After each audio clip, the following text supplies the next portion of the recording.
नमस्कार, आप सुन रहे हैं सनातनी आवाज़ और मैं हूं आपके साथ तनु शर्मा। आप सबका स्वागत है। आज सनातनी आवाज़ में हम बात करेंगे हिंदू पंचांग के सबसे पवित्र और पुण्यदायक महीने कार्तिक माह की, जो आजकल चल रहा है।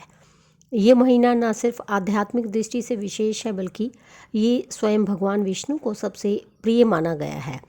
शास्त्रों में कहा गया है, कार्तिकम नाम मासानाम सर्व पाप प्रणाशनम, अर्थात कार्तिक माह सभी पापों का नाश करने वाला होता है।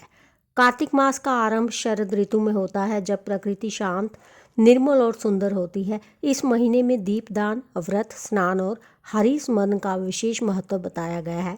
भगवान विष्णु इसी महीने में योग निद्रा से जागते हैं, जिसे हम प्रबोधिनी एकादशी या देवउठनी एकादशी के नाम से जानते हैं। इसी दिन से विवाह जैसे मांगलिक कार्यों की शुरुआत भी होती है। पुराणों के अनुसार जब भगवान विष्णु ने क्षीर सागर में विश्राम लिया, तब 4 महीने बाद चतुर्मास के अंत में वे कार्तिक शुक्ल एकादशी को जागे। इसलिए ये दिन देवोत्थान एकादशी कहलाता है। इस दिन यदि कोई व्यक्ति भगवान विष्णु की पूजा करता है, दीप दान करता है, तुलसी विवाह करता है, तो उसे हजारों यज्ञों के समान पुण्य प्राप्त होता है। कार्तिक माह में तुलसी पूजन का विशेष महत्व है। कहा गया है, तुलसया सहिता ध्यायेत विष्णु सर्वार्थ सिद्ध्यै, अर्थात तुलसी के साथ भगवान विष्णु की आराधना करने से सभी मनोकामनाएं पूर्ण होती हैं। इस महीने में तुलसी विवाह का आयोजन किया जाता है, जो भगवान विष्णु और माता तुलसी के दिव्य मिलन का प्रतीक है। दीपदान कार्तिक मास का सबसे महत्वपूर्ण कर्म है। भगवान विष्णु को दीप अर्पित करने से मनुष्य के जीवन में अंधकार मिट जाता है और ज्ञान का प्रकाश फैलता है।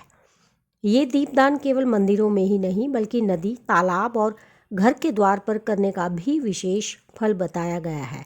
कहा गया है, दीपो देवालय नित्यम कार्तिके न विशेषतः, अर्थात कार्तिक में किया गया दीपदान विशेष फलदायक होता है। दोस्तों, इस महीने की सुबह सुबह ब्रह्म मुहूर्त में कार्तिक स्नान का बड़ा महत्व है।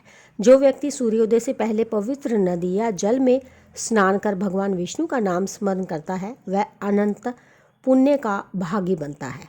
शास्त्र कहते हैं, कार्तिक स्नान समम दानम न दानम विद्यते क्वचित, अर्थात कार्तिक में स्नान करने के समान कोई दान या तप नहीं है। इस प्रकार कार्तिक महीना भगवान विष्णु की कृपा पाने का अद्भुत अवसर है। ये महीना हमें भक्ति, दान, साधना और सेवा की राह दिखाता है। जो व्यक्ति इस महीने में हरि नाम का जप करता है, दीप दान करता है और तुलसी पूजन करता है, उसका जीवन भगवान विष्णु की कृपा से प्रकाशमय हो जाता है। तो आइए हम भी इस कार्तिक माह में भगवान विष्णु की आराधना करें, दीप जलाएं, तुलसी पूजन करें और अपने जीवन को शुभता और भक्ति से भर दें। जय श्री हरि। तो इसके साथ ही मुझे दीजिए अनुमति, फिर मिलती हूँ। धन्यवाद।